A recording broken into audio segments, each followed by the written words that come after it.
अस्सलामुअलैकुम। Forensic medicine में अब हम नेक्स्ट जो टॉपिक पढ़ेंगे that is mass disaster. Now what is mass disaster? अगर इसकी डेफिनेशन की बात की जाए तो इन अ डिज़ास्टर, कोई भी ऐसी डिज़ास्टर इवेंट हुआ है जिसमें death of more than 12 victims हुई हैं किसी एक सिंगल इवेंट में, that is known as mass disaster. कोई भी इवेंट है, आगे जैसे मैं आपको बताती जाऊंगी तो आपको बहुत अच्छे से समझ आ जाएगा कि जिसमें 12 से ज़्यादा लोगों की डेथ हो जाए, that is known as mass disaster.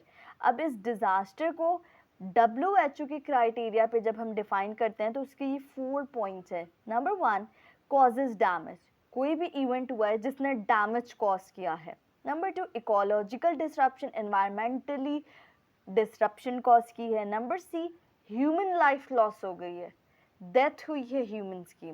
And the last, deterioration of health and health service, health affect हो रही है उसकी वजह से। ये जो 4 पॉइंट्स है ना, that basically is a WHO criteria to define disaster. Now ज़रूरी नहीं है कि ये जो डिज़ास्टर है ये कोई मैन मेड हो। मोस्ट ऑफ द टाइम या certain parts of the world में कुछ नेचर्स की वजह से इस तरीके के डिज़ास्टर होते हैं जो ये सारे डैमेज कॉज करते हैं, लाइक फ्लड, वोल्केनोस, अर्थक्वेक्स। ये जो चीज़ें होती हैं थाउजेंड ऑफ पीपल्स को किल कर देती हैं in very minute amount of seconds, कि ये सेकेंड्स में ये चीज़ें जिंदगियां उजाड़ कर रख देती हैं। ऐसी चीज़ है ये, नेचर के डिज़ास्टर्स हैं। अब इन्हीं की डिफरेंट बेसिस पे हम बात करते हैं क्लासिफिकेशन ऑफ मास डिज़ास्टर, जिसमें हमारे पास नेचुरल, डिजीज़ एपिडेमिक और एक्सीडेंटल। नेचुरल से मुराद जैसे मैंने आपको बताया वोल्केनोज, अर्थक्वेक, सुनामी, फ्लड, ये सारी चीज़ें। डिजीज़ एपिडेमिक जैसे COVID, COVID was epidemic, world wide एक डिजीज़ हुई थी जिसमें number of peoples our die, तो disease epidemic. Last is accidental, को इंडस्ट्रियल, जैसे अक्सर होता है कि किसी इंडस्ट्री में आग लगी है तो उसमें नंबर ऑफ वहाँ पे वर्कर्स जो होते हैं, एम्प्लॉयज़ जो होते हैं, उनकी डेथ हो जाती है। सिविल डिस्टर्बेंस या वॉर्स वगैरह में। तो these are the 3 types of mass disaster. अब मास डिज़ास्टर के टॉपिक में बात करेंगे ट्राइज की। ट्राइज की बहुत अच्छी इंपॉर्टेंस है, पढ़ते जाएंगे तो आपको समझ आ जाएगी। ये जो ट्राइज वर्ड है ना, it is a French word. It is trier means to separate out. Definition की बात करें, it is a method of quickly identifying the victims, victims की आइडेंटिफिकेशन करना। और ट्राई वर्ड से याद रखें, सेपरेट आउट करना, उन्हें सॉर्ट आउट करना इस बेस पे कि कौन सा पेशेंट है इन अ लाइफ थ्रेटनिंग इंजरी और कौन सा पेशेंट ऐसा है जिसके पास सर्वाइविंग चांस बेहतरीन है, बेस्ट है, कि अगर उसको फॉरेन से ट्रीटमेंट ना भी दी जाए तो इट ही और शी विल सर्वाइव, और कौन सा ऐसा है जिसकी लाइफ थ्रेटनिंग स्टेट है। तो ये डेफिनेशन याद करें, ट्राइज अकॉर्डिंग टू द ऑस्पी is very important, a method of quickly identifying victims who have immediately life-threatening injuries and who have the best chance of surviving.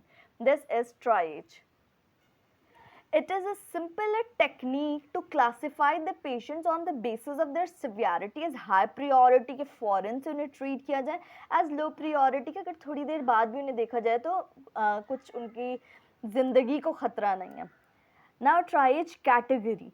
Tries category का क्या मतलब है कि कलर बैंड्स को use किया जाए या कोई डिज़ास्टर या ट्रॉमेटिक टैग्स होते हैं जिनको पेशेंट्स पे लगा दिया जाता है, और फिर वो जब टैग पेशेंट पे लग जाए ना, इसका मतलब है ट्राइज हो गया। अभी जो टैग है ये क्या रिप्रेजेंट कर रहा है? 4 तरह के ये कलर बैंड्स होते हैं, ये ट्रॉमेटिक टैग्स होते हैं। अगर किसी पेशेंट को रेड लगा दिया जाए, क्योंकि 12 लोगों से ज़्यादा की डेथ हुई भी होती है तो अब एक एक को याद रखना मुश्किल होता है। जब एक दफ़ा आप उस पेशेंट को चेक कर लो ना तो फिर उसको टैग लगा दिया जाता है। अगर किसी पेशेंट को रेड लगाया है तो इसका मतलब है इमीडिएट, अर्जेंट, उसको अर्जेंट मेडिकल केयर की ज़रूरत है, उसकी ज़िंदगी ख़तरे में है। येलो मतलब डिलेड, इसका ये मतलब है कि पेशेंट की सिवियर ज़रूर है मगर लाइफ थ्रेटनिंग में भी एंटर नहीं हुआ, 1-2 घंटे वो सर्वाइव कर सकता है। ग्रीन मतलब माइनर, के पेशेंट को अगर थोड़ी देर बाद भी देखा जाए तो कोई इश्यू नहीं है। और ब्लैक मतलब डिसीज्ड हो चुका है, डेड हो चुका है। अब बात करते हैं सिंपल और प्राइमरी ट्राइज। 4 तरह के ट्राइएज अभी अब हम पढ़ने जा रहे हैं। सिंपल, सबसे पहले प्राइमरी ट्राइएज की बात करते हैं हम। ये फील्ड पर होता है, जहाँ पे डिज़ास्टर हुआ वहीं पे जो इमरजेंसी टीम पहुंची है वो फील्ड पे ये करेगी। ये किस बेसिस पे करेगी? रेस्पिरेशन चेक होगी इस पेशेंट की, परफ्यूजन चेक होगी और मेंटल स्टेटस। उस बेसिस पे जितने भी डिज़ास्टर में इंजर्ड लोग हैं उन्हें ये टैग्स लगा दिए जाएंगे। और this is primary triage is something that is startup treatment at the site of disaster. Red लगाया है तो फर्स्ट प्रायोरिटी, मोस्ट अर्जेंट है, लाइफ थ्रेटनिंग कंडीशन है, पेशेंट शॉक में जा रहा है, हाइपोक्सिया में जा रहा है और पेशेंट को स्टेबलाइज करने के लिए इमीडिएट केयर की ज़रूरत है। Second is yellow, second priority urgent. Patient may have systemic complication, but patient is not in a life-threatening condition like shock या hypoxia नहीं हुआ है, मगर उससे systemic complication ज़रूर है। Patient 40 to 60 minutes या 1 to 2 hours wait कर सकता है। Green third priority, non urgent, urgent situation नहीं है, पेशेंट को लोकलाइज थोड़ी सी इंजरीज हैं, सिस्टम में कोई कॉम्प्लिकेशन नहीं है, पेशेंट सेवरल आवर्स के लिए सर्वाइव कर सकता है विदाउट केयर। ब्लैक अगर टैग लगाया है तो डैट मीन्स डैड कि पेशेंट के पास कोई क्लिनिकल या बायोलॉजिकल साइंस ऑफ लाइफ नहीं है। पेशेंट क्लिनिकली और बायोलॉजिकली दोनों ही डेथ हो चुकी है उसकी। पेशेंट ना ही वेंटिलेट कर पा रहा है, कोई वेंटिलेशन अगर उसे दी जा रही है, कोई सीपीआर या कोई भी उसको ट्रीटमेंट दी जा रही है तो इस बेसिस पे वो अनरिस्पॉन्सिव है, अनरिस्पॉन्सिव, रिफ्लेक्सेस एब्सेंट है, वेंटिलेशन एब्सेंट है, तो वो डेड कंसिडर होगा और उससे ब्लैक टैग लगा दिया जाएगा। अब ये था प्राइमरी, कहाँ पे हुआ ये? At the site of disaster. Second आ जाता है एडवांस्ड और सेकेंडरी ट्राइएज। ये कहाँ होगा? जब पेशेंट जो होगा उन्हें इंटेक्स के अकॉर्डिंगली रखा जाएगा मेडिकल केयर में या जहाँ भी उनकी ट्रीटमेंट चल रही है, और वहाँ पे बेसिकली पेशेंट का GCS, the coma score, respiratory rate और सिस्टोलिक बीपी दोबारा से चेक होगा। और ये चेक करने के बाद हो सकता है कि पेशेंट की सिवियरिटी वेरी कर रही हो और ये जो फर्स्ट टैग लगाए गए थे उन्हें चेंज किया जाएगा। हो सकता है वो पेशेंट की सिवियरिटी चेंज हो गई है तो उसके अकॉर्डिंगली रीफोल्ड कर सकते हैं ओरिजिनल टैग को, अगर नहीं हुआ तो नहीं होगा चेंज।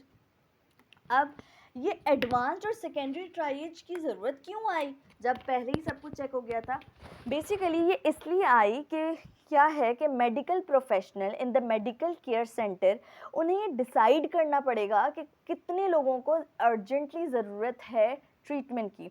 क्या होता है कि ऐसे डिज़ास्टरी कंडीशंस में हमारे पास जो मेडिकल केयर की फर्स्ट केयर के जितने भी थेराप्यूटिक चीज़ें हैं वो कम अवेलेबल होती हैं। तो according to the basis of medical resources, medical examiner will decide कि किन लोगों को ट्रीट किया जाए सबसे पहले। अगर कोई ऐसा बंदा है जो ऑलमोस्ट शॉक के करीब है कि उसकी डेथ हो सकती है जल्दी, तो उनको छोड़कर उनको ट्रीट किया जाएगा जिनकी कम इंजरीज़ हैं। उनको क्यों छोड़ा जाएगा? कि उनके डेथ की चांसेस ज़्यादा हैं। जिनके कम हैं उनको पहले ट्रीट कर लिया जाए, ठीक है, क्योंकि हमारे पास रिसोर्सेज कम है। अगर उस ऑलरेडी दैट पेशेंट पे अगर अपनी रिसोर्सेज अप्लाई की जाएंगी तो जिसके पास सर्वाइवल रेट था वो भी मर जाएगा। तो ये मेडिकल एग्जामिनर को एट द साइट ये डिसाइड करना पड़ता है कि वो अपने रिसोर्सेज के अकॉर्डिंग किसको पहले ट्रीट कर रहा है। ये वही बात लिखी हुई जो मैं अभी आपको बता चुकी हूँ। डॉक्टर में decide that some seriously injured people should not receive advanced care because they are unlikely to survive. seriously injured है, unlikely to survive, in order to increase the chance of survival of others, दूसरों का survival बढ़ाना जो कि more likely to survive, जिनके जिंदा रहने के ज़्यादा चांस हैं। और ये सबसे ज़्यादा कौन से डिज़ास्टर में होते हैं? Volcanic eruption, rail accident and the thunderstorm. इन तीन में ये चीज़ बहुत ज़्यादा देखनी पड़ती है। Continuous integrated trial number third. इसकी बात की जाए कि जब हमारे पास इमीडिएट ट्रीटमेंट दे दी गई है पेशेंट को, उसके बाद पेशेंट इम्प्रूव हो गया है। इम्प्रूव होने के बाद पेशेंट को लो प्रायोरिटी, मतलब उसको अब इमरजेंसी कंडीशन या उसको हाई प्रायोरिटी की जगह लो प्रायोरिटी में भेज दिया गया है। अब लो प्रायोरिटी में भेजने के बाद भी उसको कंटिन्यूसली चेकअप रखना पड़ेगा, उसका रेगुलर बेसिस पे उसे चेक करना पड़ेगा कि हमें ये इंश्योरिटी रहे कि वो बंदा लो प्रायोरिटी का है। ऐसा ना हो कि बाद में कोई ऐसी चीज़ मिस हो गई है जिसकी वजह से उस पेशेंट की तबीयत मज़ीद उलझ गई है, ख़राब हो गई है, और वो हाई प्रायोरिटी और हमने उसे चेक ही नहीं किया कि भाई वो तो ठीक होके घर जा चुका है। तो इसलिए जो लो प्रायोरिटी में भी चले गए उनका भी चेकअप रखना पड़ेगा regularly. Last is the reverse tries. Reverse tries is the one जिसमें हमें जो लेस वांटेड या बहुत कम जिनको ज़ख़म हो उन्हें सबसे पहले ट्रीट करना पड़ता है एज़ कम्पेयर टू जिन्हें बहुत ज़्यादा ज़ख़म हो। ये 2 केसेस की एग्जांपल दूंगी तभी आपको समझ आएगी। रिवर्स ट्राइज क्या है कि लेस वांटेड को ज़्यादा तवज्जो दी जा रही है in treatment as compared to severely wanted. क्यों? क्योंकि अगर कोई मिलिट्री सिचुएशन हो रही है, कोई मिलिट्री सेटिंग में कोई डिज़ास्टर हुआ जिसमें इंजर्ड लोग आए हैं, तो उसमें जो मिलिट्री ऑफिसर है उसको पहले ट्रीट किया जाएगा। उसको पहले, भले उसके कम ज़ख्म हो लेकिन उसको पहले, वो प्रायोरिटी होगी हमारी। क्यों? क्योंकि वो अगर ठीक हो जाएगा फ़ौरन से रिकवर करके वो बाकी दूसरों की जान बचा सकता है, इसलिए। Number 2 is same for the medical officer. अगर कोई डिज़ास्टर हुआ है जिसमें काफ़ी सारे मेडिकल ऑफिसर्स भी ज़ख्मी हुए हैं, तो सबसे पहले मेडिकल ऑफिसर्स को ट्रीट किया जाएगा, क्योंकि वो मेडिकल ऑफिसर खुद ट्रीट होकर मज़ीद कुछ लोगों को ट्रीटमेंट प्रोवाइड कर सकता है। तो ये रिवर्स ट्राइज कुछ स्पेशल केसेस में कुछ ख़ास लोगों के लिए होगा सिर्फ। अब यहाँ तक हमने ट्राइज कंप्लीट कर लिया, नेक्स्ट वीडियो से फर्दर कंटिन्यू करते हैं।